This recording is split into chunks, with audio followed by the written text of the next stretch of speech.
Junior కళాశాలలో మధ్యాహ్న భోజనం ప్రారంభం. విద్యార్థులతో కలిసి భోజనం చేసిన మంత్రి లోకేష్.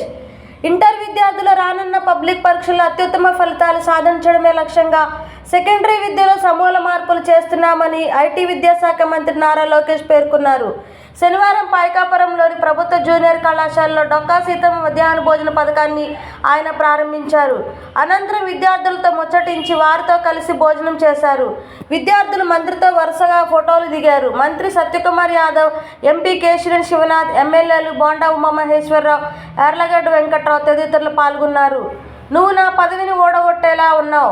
ఇక్కడ ఉద్యోగాలు లేక యువత విదేశాలకు వెళ్ళిపోతున్నారని, దీనిని ఎలా చక్కదిద్దుతారని ఓ విద్యార్థి అడగగా, అనేక పరిశ్రమలు రాష్ట్రానికి తీసుకొస్తున్నాం. ఇక్కడ చదివిన విద్యార్థులకు ఇక్కడే ఉద్యోగం దొరికేలా చూస్తున్నాం. 5 ఏళ్లలో 20 లక్షల ఉద్యోగాలు కల్పించడమే లక్ష్యంగా పెట్టుకున్నామని మంత్రి లోకేష్ తెలిపారు. కళాశాలకు ప్రహరీ లేక ఇబ్బందులు పడుతున్నామని ఒక విద్యార్థి చెప్పగా, వచ్చే విద్యా సంవత్సరం నాటికి ప్రహరీ రంగులు వేయించి చిన్న చిన్న మరమ్మతులన్నీ చేపడతామని మంత్రి హామీ ఇచ్చారు. ముఖ్యమంత్రి లోకేష్ అని ఓ విద్యార్థి ఏదో చెప్పబోతుండగా వెంటనే మంత్రి నవ్వుతూ, నేను ముఖ్యమంత్రిని కాదు, నువ్వు నాకున్న మంత్రి పదవిని కూడా ఓడగొట్టేలా ఉన్నావని సరదాగా స్పందించారు. దీంతో సభా ప్రాంగణం నవ్వులతో నిండిపోయింది. విజన్ 2047లో భాగస్వాములు కావాలి. ముఖ్యమంత్రి చంద్రబాబు ఆలోచన విధానానికి అనుగుణంగా విద్యార్థులంతా మెరుగైన ఫలితాలు సాధించి స్వర్ణాంధ్రప్రదేశ్ విజన్ 2047లో భాగస్వాములు కావాలని మరో మంత్రి సత్యకుమార్ యాదవ్ పేర్కొన్నారు. దేశాన్ని పాలించిన నేతలు ప్రభుత్వ బడుల్లో చదివిన వారేనని, ప్రభుత్వ విద్యకు పూర్వవైభవం తెచ్చేలా కూటమి ప్రభుత్వం చర్యలు చేపడుతుందన్నారు.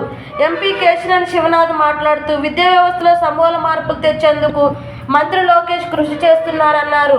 5 ఏళ్ల తర్వాత మళ్లీ రాష్ట్రంలో ఇంటర్ విద్యలో మధ్యాహ్న భోజన పథకం అమలవుతుందన్నారు.